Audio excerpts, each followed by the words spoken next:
Hateful attacks. The woman now under arrest for targeting Asians in Queens. Finishing off the week with low humidity, what you can expect by morning coming up. Laughter returns to the city. New York Live with how comedy shops have survived the pandemic. This is News for Now for July 23rd. I'm Matt Brickman.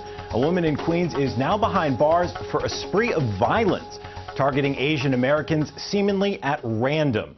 This is 25-year-old Mauricia Bell. She was taken into custody on Thursday. She is charged with 3 counts of assault as a hate crime and robbery as a hate crime, all in separate incidents over the past 2 months. The latest attack happened Wednesday morning. Police say she struck a 75-year-old woman with a hammer at Parsons Boulevard and 71st Avenue.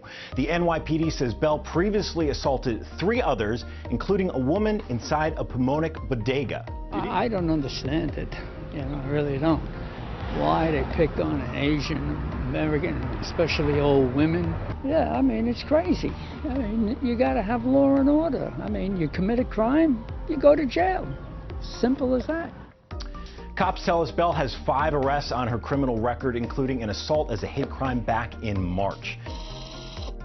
We want to warn you that the video for this next story is disturbing and tough to watch, but police need your help identifying the group behind a brutal assault in Harlem. They pushed a 61-year-old woman off her walker, then beat her up. Here's that video. Police say on Tuesday night, a group got into an argument with the woman, then started punching her. You can see her walker nearby. She eventually fell to the ground where they kicked and hit her. One woman kept hitting the woman with a pot. Police say the group took her purse and her walker. The victim was taken to the hospital and remarkably should be okay. In Brooklyn, a statue that honors the memory of George Floyd will soon move to Manhattan. Thursday night, a farewell ceremony was held at the site of the statue in Flatbush. The artwork was originally unveiled last month. Just days later, someone vandalized it. Artists and others from the community worked to restore the statue. They will now move that statue to Union Square.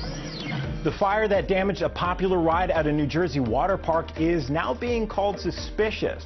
It happened last month at Mountain Creek Water Park in Vernon. Cell phone video shows heavy black smoke and flames coming from the park's high anxiety attraction. The park was closed at the time and no one got hurt. Police did not give any details on the cause of the fire and said it remains under investigation. The big concert that's planned for Central Park next month won't be the only show to celebrate the city's homecoming week. Mayor de Blasio announced there will be concerts in every borough in the days leading up to the August 21st show in Central Park. Now, the Central Park concert will feature Paul Simon, Bruce Springsteen, and Jennifer Hudson. It's not known yet who will perform at the other shows. The mayor says they will be announced in the next few weeks.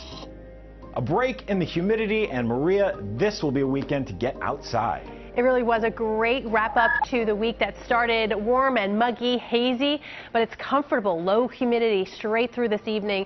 May amount to a few sprinkles, otherwise a cloud from time to time, but as we get in through tomorrow morning, should be clearing out nicely and starting off the weekend on a dry note. So that's some great news there, and also great because you have nice visibility for that bright, beautiful moon, officially full overnight tonight. The full buck moon, because bucks are in full antler growth, also known this month as the full thunder moon, because July, summer thunderstorms. So if you happen to be peeking out the window late tonight, early tomorrow, you're going to catch a glimpse of that bright, gorgeous moon. Otherwise, it is cool, it's quiet tomorrow, 65 degrees to start your day. Still looking at 50s outside the city from Clinton, Sussex, Poughkeepsie. 57 degrees will stay in the 60s from Long Island and down the shore.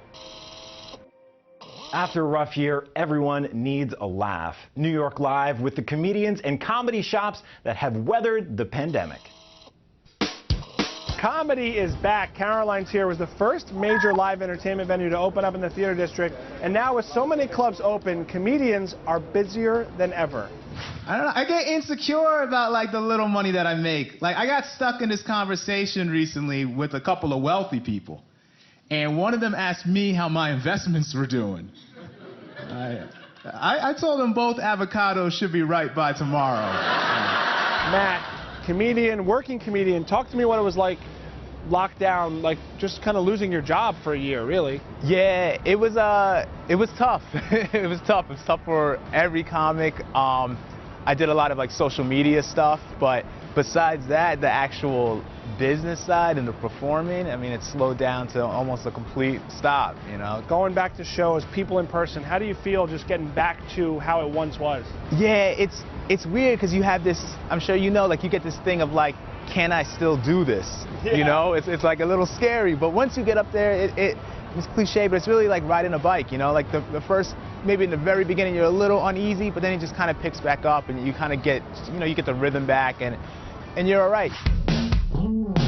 Tell me, Jimmy, you've been working this door over 10 years. Yeah. COVID hits, you lose your job temporarily. What was that like? It was crazy because you go from being friends with all these people and then all of a sudden you don't get to say goodbye, and poof, for 15 months, everybody's gone. So, yeah, it was a little weird. Over the years, you worked the door here, obviously. You've become friends with so many comedians, so many people pass through Gotham. What does it mean to you to have that support through such a tough time? It's cool. I mean, people think my job is cool because, you know, Jerry Seinfeld calls me Jimmy.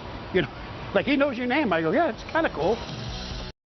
There are two words no one wants to be called: fat and lazy. Now those words are the focus of a 3-story high billboard smack in the middle of Times Square. News 4's Adam Harding spoke to the business owner whose message is prompting claims of body shaming. The billboard sits at 48th and 7th, and in big, bright colors it asks, "Feeling fat and lazy?" I don't like it at all. Actually, I'm really big on body positivity. It didn't take long for us to find Emily Strickland mouthing the words as she walked right by it. I would use my words more carefully if I'm wanting to put it up on a billboard in front of millions of people. The billboard is quickly going viral, with critics calling it fat-phobic. Actress Jamila Jamil this week shared a photo on Instagram with the caption, "Why though?" What kind of response have you gotten since the billboard went up? You know, it's mixed. The woman behind it all is online wellness coach Deborah Capaccio. Did you expect any backlash when you made the billboard? Of course. The billboard is promoting her business aimed at helping women lose weight, a program, Deborah says, that focuses on the mind first, body second. I used those words specifically because when I interviewed hundreds and hundreds of women last year and specifically asked them without prompting, what are the names that you privately call yourself? Fat and lazy by far were the most common. It cost her $13,000 to have it up for 4 weeks. It's set to be taken down in the coming days. Of course, there are people who have lashed out, but the beautiful thing is I am up for that backlash if it helps even one more woman. It doesn't offend me. While not everyone is offended, it is creating plenty of dialogue. Seeing that and seeing like lazy and like corresponding with fat, it's like upsetting. Do you have any regrets about how you phrased your billboard? I really don't. I don't believe it's shaming at all. In Times Square, I'm Adam Harding, News 4, New York. Thanks for joining us. We will see you next week. That's it for now.